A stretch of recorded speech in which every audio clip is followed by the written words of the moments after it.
Hello everyone, time to স্টাডিতে সবাইকে welcome. তোমাদের WP এবং কেপি এক্সাম আছে এবং তার সাথে ডাব্লিউপি এসআই এক্সাম হবে। এই ডাব্লিউপিকে লক্ষ্য রেখেই আমি একটি সিরিজ শুরু করেছি। সেখানে ডাব্লিউপির প্রিভিয়াস ইয়ার্সের কোশ্চেনগুলো সলভ করাচ্ছি। তারই আজকে 3 নম্বর ক্লাস। আগের ক্লাসগুলি যারা দেখোনি তারা ক্লাসগুলো দেখে নিও, ঠিক আছে? আর যারা চ্যানেল নতুন তারা অবশ্যই চ্যানেলটি সাবস্ক্রাইব করে রেখো, ঠিক আছে? চলো প্রশ্নে যাওয়া যাক। 1 নম্বর কোশ্চেন দেখো কি আছে। বলছে কোনো বিদ্যালয়ে বালক বালিকার অনুপাত 7:5। যদি ওই বিদ্যালয়ে মোট ছাত্র সংখ্যা 2400 হয় তবে বালিকার সংখ্যা কত? ঠিক আছে, তাহলে বালক ও বালিকার অনুপাত কত দিয়েছে? বয়েজ আর গার্লস অনুপাত দিয়েছে 7:5, ঠিক আছে? এবং টোটাল কত বলেছে? টোটাল বলেছে 2400, ঠিক আছে?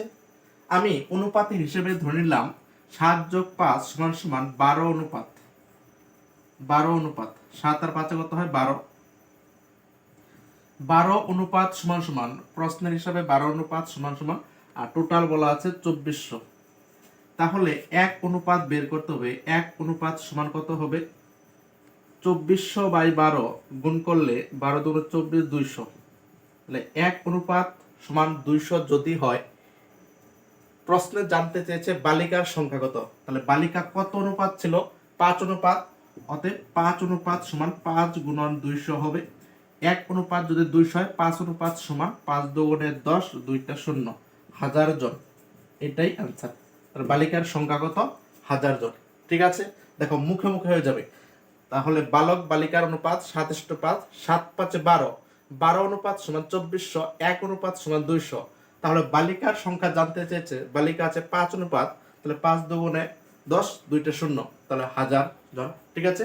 পরবর্তী অঙ্ক দেখো। সংখ্যার অনুপাত 3:4 এবং গসাগু 4 হলে সংখ্যা দুটির লসাগু কত? দুটি সংখ্যার অনুপাত দিয়েছে 3:4 এবং গসাগু বলেছে, অর্থাৎ HCF বলেছে 4 এবং বলছে তাহলে এলসিএম কত হবে এটা জানতে চেয়েছে, ঠিক আছে?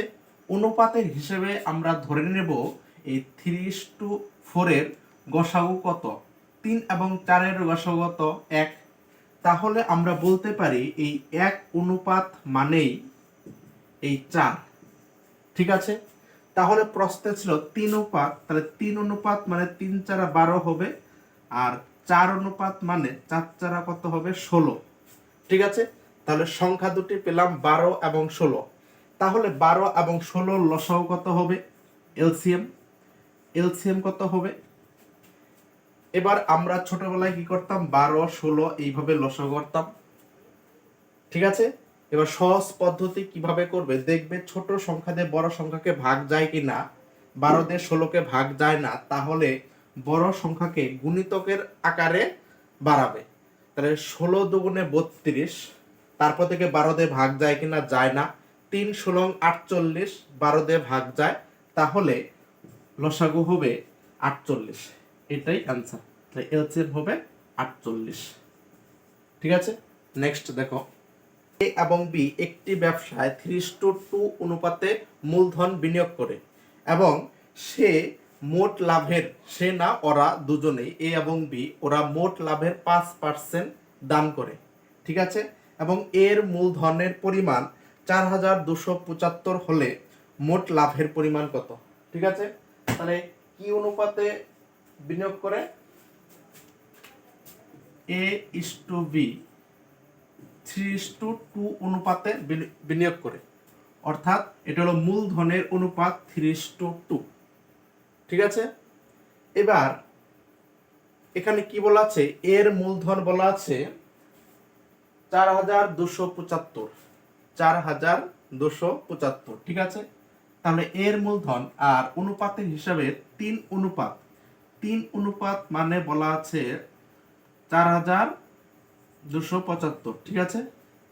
4275, ঠিক আছে? 3 অনুপাত সমান যদি এত হয়, তাহলে 1 অনুপাত তোমাকে বের করতে হবে, ঠিক আছে? 1 অনুপাত কত হবে? 3 দিয়ে ভাগ করতে হবে। 3 14 42, 3 25 75, অর্থাৎ 1425 হলো 1 অনুপাত। ঠিক আছে, ওদের মূলধন কত অনুপাত, টোটাল কত অনুপাত, 3 2 5, 5 অনুপাত। তাহলে 5 অনুপাত সমান কত হবে, 5 5 25, 5 2 10, 12, 4 5 20, 21, 5 5 7, অর্থাৎ 7125 টাকা।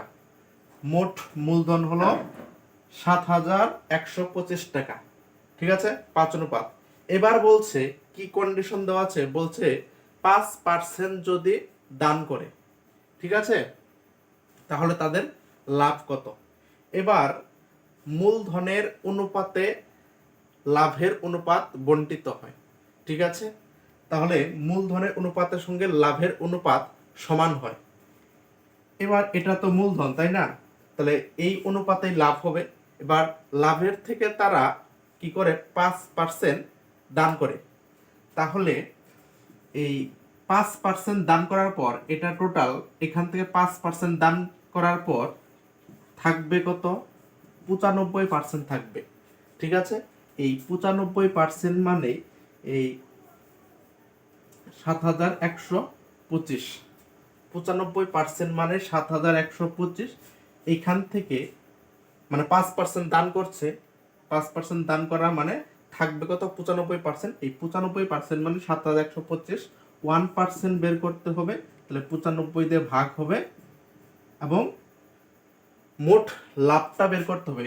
95% যদি এত হয় তাহলে 100% কত, তাহলে 100% বের করলে এই 100 দিয়ে গুণ হবে। ঠিক আছে, এই 95 দিয়ে 7125 কে কাটলে কত হবে,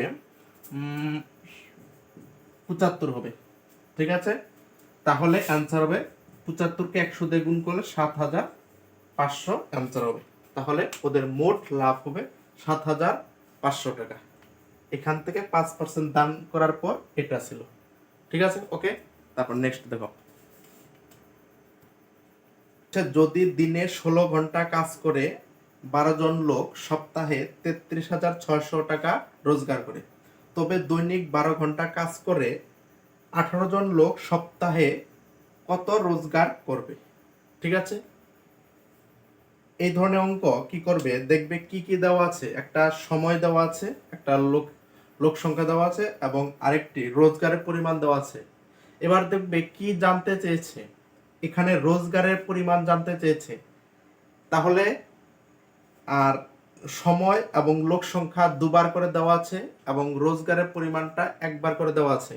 যেটা একবার দেওয়া থাকবে সেটা আগে লিখবে 33,600। ঠিক আছে, তারপর গুণন দেবে। এবার সম্পর্ক তৈরি করবে, প্রথমে সময় আর রোজগারের মধ্যে সম্পর্ক তৈরি করবে এবং পরের বার লোক সংখ্যা এবং রোজগারের সঙ্গে সম্পর্ক তৈরি করতে হবে।